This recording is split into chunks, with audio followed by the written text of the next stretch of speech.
They have flipped a switch as one stat shows that what used to be a major weakness of the New York Knicks is now becoming a strength, and Knicks fans cannot be more excited about what's going on, and we got to break it all down. What's up, guys? I'm Matt Long. Welcome to Knicks Basketball 365. If you're a New York Knicks fan like me, please hit that subscribe button. It really helps me out a lot. But getting into the news for today, last year, the New York Knicks bench unit was putrid under Tom Thibodeau. Didn't score a lot of points. Frankly, didn't get a lot of playing time. To start the season, the Knicks had one of the worst benches in terms of bench scoring. But because of some strong games over the last 2 weeks, the New York Knicks bench is now averaging the second most points per game in the entire NBA, trailing only the Boston Celtics. The New York Knicks bench is averaging 36.6 points per game, despite only averaging 88 minutes per game. Number one, the Boston Celtics, and the number three, Warriors, their benches average 98.1 points per game and 99.2 minutes per game, meaning the Knicks bench is scoring a lot more than the entire league while playing less minutes. This is a huge change from last season, where Tom Thibodeau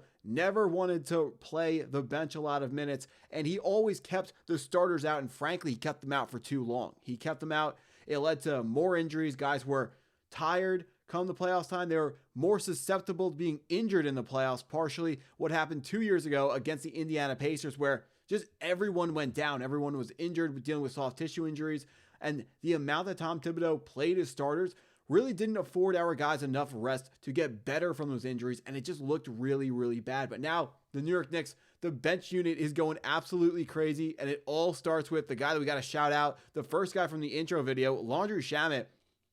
36 minutes, 36 points on 37 minutes in last night's game against the Miami Heat. Landry, I don't know where Shamet got that from. He's always been a guy that adds shooting off the bench, but he's never really been the best finisher in the world. He hasn't been the best overall all-around guard in the world, but whatever it was last night, maybe the mid-season tournament had him fired up. He wants an NBA Cup, balled out, a whole lot of, big reasons why the New York Knicks bench was able to score so much. Jordan Clarkson had one of those 25, he had 24 points, but I've been saying he's a guy that can give you 25 off the bench on any given night, and last night was one of Jordan Clarkson's nights to do that. The only one of the problems from last night, OG Anunoby going out with a hamstring injury, Jalen Brunson already dealing with his sprained ankle, so that's why there were more bench minutes to go around last night. Karl-Anthony Towns also starting the game going crazy. He said that he could have gone for 60 if he wanted to, but decided to put the team first. Wanted to make sure that we won the game instead of him getting whatever accolades he was able to get.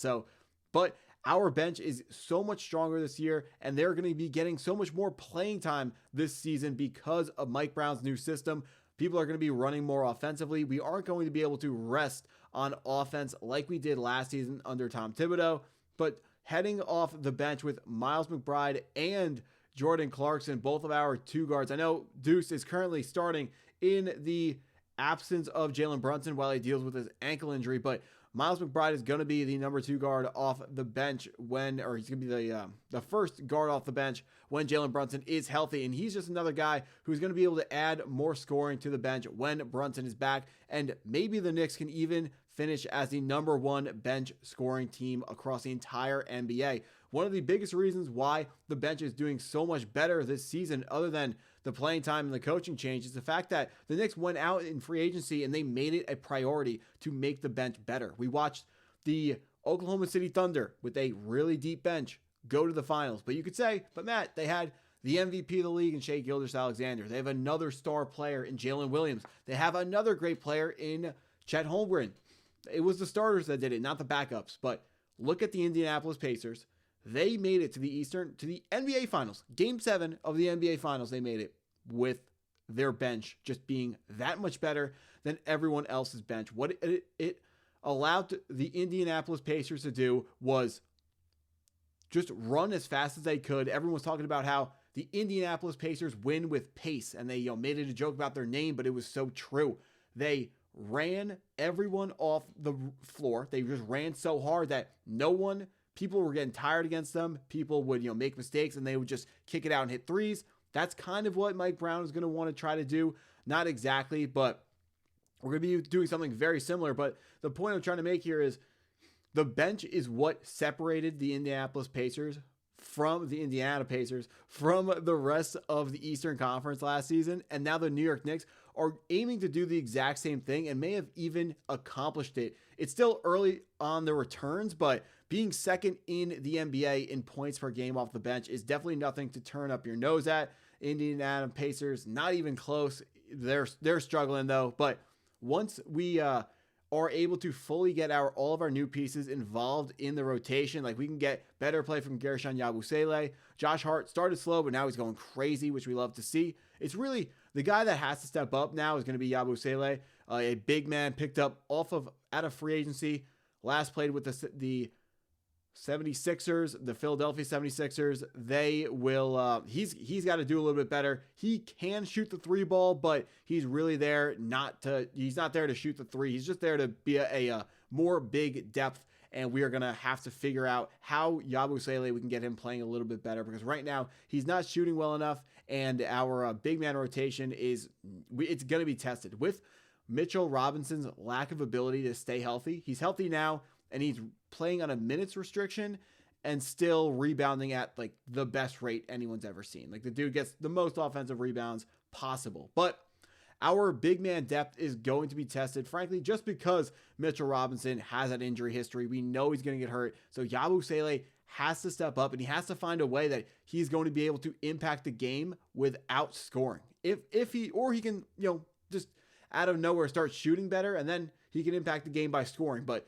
if you aren't going to be scoring at a high efficient clip, you have to find ways to impact the basketball game without being a scorer. So we're going to see what Yabusele has in mind. I'm sure the coaching staff has a plan for him. This guy was a target in free agency. He wasn't just someone that we picked up at the end when all the other free agents were picked up. Yabusele was someone that the New York Knicks front office was targeting heavily, and they had a plan for Gershon Yabusele the whole time. So even if he isn't shooting amazingly well, there is a plan for him. He's going to be able to do something else. But the big man I'm really interested in. Got to see what Ariel Hukporti can bring to the table right now. Not getting any minutes. He played a little bit in the G League. I want to see him, first of all, I want to see him play well enough to earn those starting or rotational minutes. Of course, not starting over Mitchell Robinson, but in the event of the Mitchell Robinson missed games, which will be coming, I want to see Hukporti earn some minutes so he can get on the basketball court as well and have a positive impact for this New York Knicks team going forwards. Don't want Mike Brown just to give him the minutes because he's young and we want to watch him play. Hukporti's got to earn him, and I have all the confidence in the world that Hukporti is going to be able to go out this season and earn those minutes. But that's what I got for this video. If you enjoyed the video and stuck around this long, I appreciate you taking your time to watch it. Hit that like button if you haven't already. Hit the subscribe button if you're new to the channel, and go Knicks.